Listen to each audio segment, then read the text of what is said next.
વશ જંગલી વિસ્તારમાં રહેતી એક સ્ત્રીને એના પતિ સાથે બહુ સારા સંબંધો ન હતા.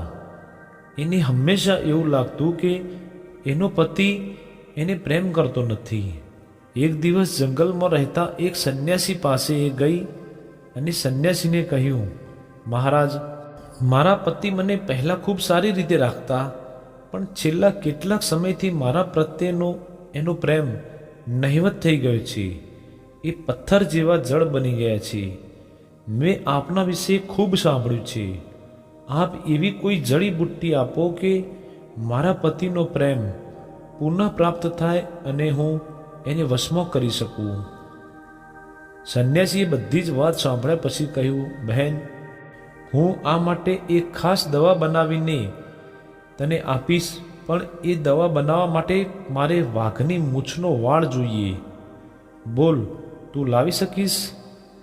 જંગલમાં રહીને જ મોટી થયેલી આ સ્ત્રી શૂરવીર હતી, એટલે એને તુરંત જ હા પાડી દીધી. બીજા દિવસે એ વાઘની શોધમાં નીકળી પડી.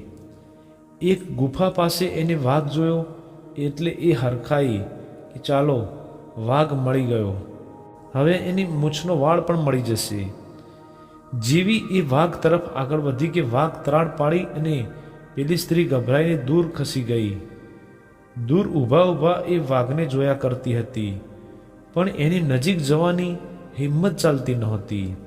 એ રોજ પેલી ગુફા પાસે જવા લાગી. ક્યારેક એ વાઘ માટે માંસ પણ લઈ જાય અને દૂર રાખી દે. સમય જતાં બંનેને એકબીજાની હાજરી પસંદ પડવા લાગી. હવે સ્ત્રીનો ડર ઓછો થવા લાગ્યો. વાઘને પણ હવે તાળુકવાનું બંધ કરી દીધું. એક દિવસ તો આ સ્ત્રી વાઘ પાસે પહોંચી જ ગઈ અને વાઘના શરીર પર હાથ ફેરવવા લાગી. વાઘ કંઈ ન બોલ્યો એટલે ધીમેથી એની મૂછનો એક વાળ ખેંચી લીધો.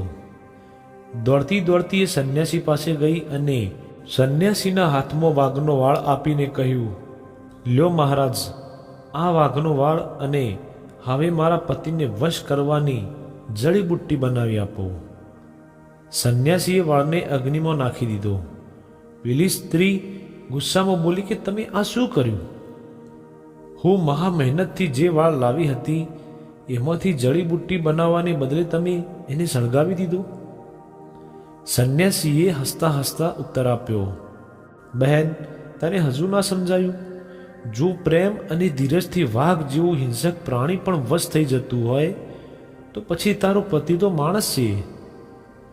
આપણે લોકોને વશ કરવા ઈચ્છીએ છીએ, પણ એની સાચી રીત અપનાવી નથી, અને એટલે લોકોનો પ્રેમ આપણે પ્રાપ્ત કરી શકતા નથી. મિત્રો, યાદ રાખજો, પ્રેમ અને ધીરજ કઠણ કાળજાના માણસને પણ પીગળાવી દે છે. જો મિત્રો આ વિડીયો તમને સારું લાગ્યું હોય તો પ્લીઝ આ વિડીયોને લાઇક, શેર અને આવા બીજા ઘણા વિડીયો માટે આ ચેનલને હમણાં જ સબસ્ક્રાઈબ કરી લેજો.